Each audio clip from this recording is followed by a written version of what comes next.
Pa evo, trenutačno baš smo i pokrenuli, to se vidi u medijima, jednu Lager akciju gdje nudimo široku paletu vozila, ukupno nekakvih 60-ak vozila od A1 pa skroz gore do A6 i tu su uštede dosta velike.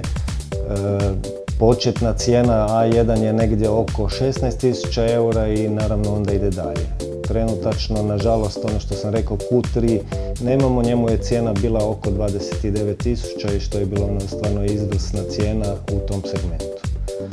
Međutim, već sad i pripremamo sljedeću godinu, duboko smo u pripremama i očekujemo isto tako dobre rezultate u sljedećoj godini.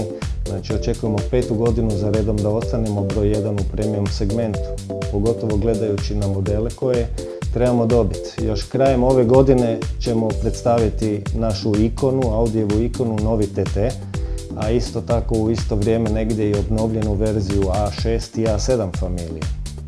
A sljedeću godinu, već početkom godine, ide obnovljeni Q3, obnovljeni A1 i R8, novi R8 negdje krajem godine. Međutim, 3 highlighta neka koje očekujemo u sljedećoj godini, to su svakako A4 koji dolazi krajem godine, koje za nas jako puno znači, a na ljeto dolazi novi Q7. To je vozilo koje će sigurno u tom segmentu opet dignuti razinu i biti sigurno predvodnik tog segmenta.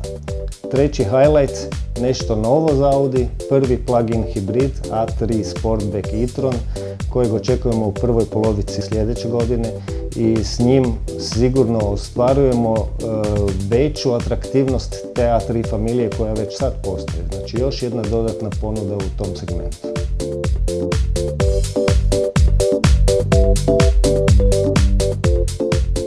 A3 limuzina je krenula tek ove godine pravo i ona je još dodatno proširila taj segment uz A3 s 3 vrata, A3 Sportback s 5 vrata, A3 Cabrio. Ta limuzina je zaokružila stvarno tu ponudu u tom segmentu.